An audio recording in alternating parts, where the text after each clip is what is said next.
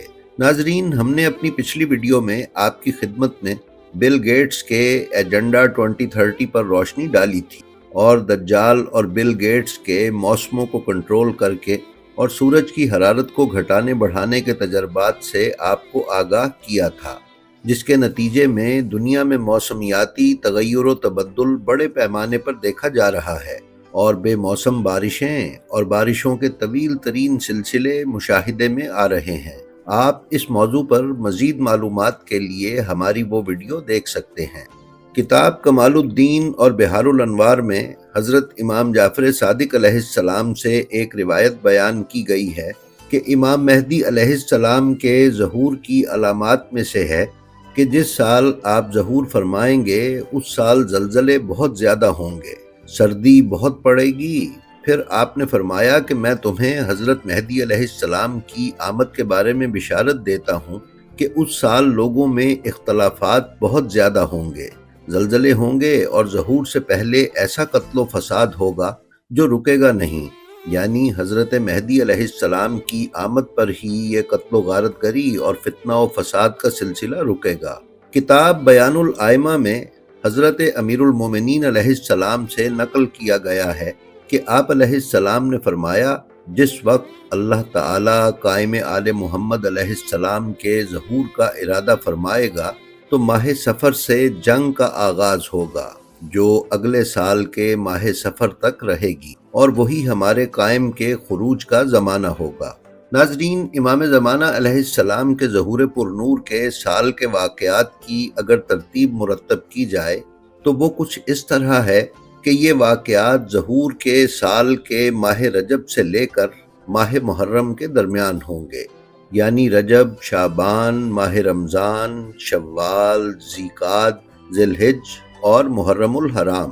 بحار الانوار اور الزام الناصب میں بیان کیا گیا ہے کہ امام جعفر صادق علیہ السلام کا ارشاد ہے کہ جس وقت حضرت قائم علیہ السلام کے قیام کا دن آ پہنچے گا تو لوگوں پر بارشیں برسیں گی۔ یہ بارشیں جمادی الاخر کے آخر میں ہوں گی اور 10 رجب تک رہیں گی۔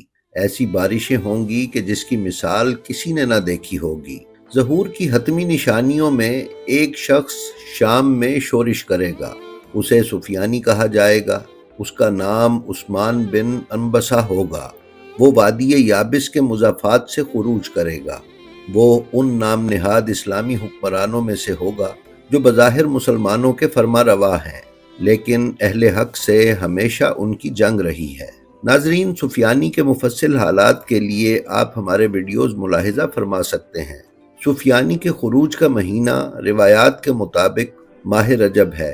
اجمالی طور پر یہ کہا جا سکتا ہے کہ ماہ رجب کے آخری عشرے میں روز جمعہ وہ خروج کرے گا۔ ناظرین، پھر اسی سال یعنی امام علیہ السلام کے ظہور کے سال یمانی اور خراسانی بھی خروج کریں گے۔ سفیانی جب کوفہ پر دھاوا بولے گا اور مومنین کا قتل عام کرے گا تو یہ دونوں کوفہ کے مظلوموں کی مدد کریں گے اور سفیانی کی افواج کو کوفہ سے باہر دھکیل دیں گے، اور پھر سفیانی کا پیچھا کرتے ہوئے اردن اور فلسطین تک جا پہنچیں گے، جہاں پر حضرت امام مہدی علیہ السلام کی افواج اور سفیانی کی افواج کے درمیان آخری معرکہ لڑا جائے گا۔ یہ تمام تر کیفیت کتاب غیبت نعمانی اور الزام الناصب میں بیان کی گئی ہے۔ امام علیہ السلام کے ظہور کے سال میں فلسطین، شام، عراق، ایران اور حجاز مقدس میدان جنگ بنا ہوا ہوگا۔ یہ پورا علاقہ عالمی طاقتوں کی آماج گاہ ہوگا۔ بنیادی طور پر جنگ دو گروہوں اور دو جماعتوں کے درمیان لڑی جا رہی ہوگی، جن میں سے ایک حضرت امام مہدی علیہ السلام کے حامی اور ناصران ہیں، جبکہ دوسرے حضرت امام مہدی علیہ السلام کے مخالفین ہوں گے۔ جس طرح ابھی حال میں ہی امریکہ اور اسرائیل نے اس موجودہ جنگ کو مذہبی رنگ دے کر مقدس جنگ بنانے کی کوشش کی ہے، اور امریکہ کے ایک اہلکار نے سرکاری طور پر بھی یہ کہا ہے کہ وہ امام مہدی علیہ السلام کے خلاف بھی جنگ لڑیں گے۔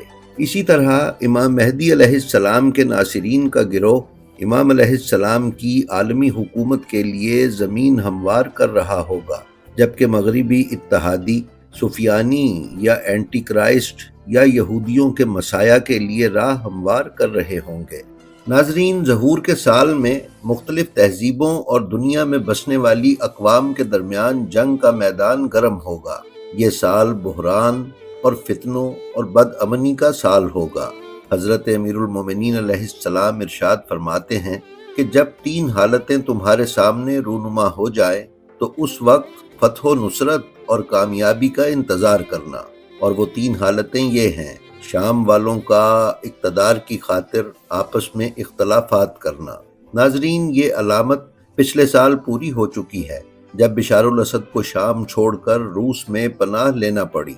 نمبر 2، خراسان سے سیاہ پرچموں کا ظہور۔ علامہ مجتبیٰ السادہ کے مطابق خراسان سے مراد پورا ایران ہے، لہٰذا ایرانیوں سے سیاہ پرچموں کا ظہور شاید اس وقت ہو کہ جب ایران کی زمین پر مخالف فوج اترے اور ایرانی فوج سیاہ جھنڈوں کے ساتھ حرکت میں آئے۔ نمبر 3، ماہ رمضان میں لوگوں کے درمیان شدید خوف اور پریشانی۔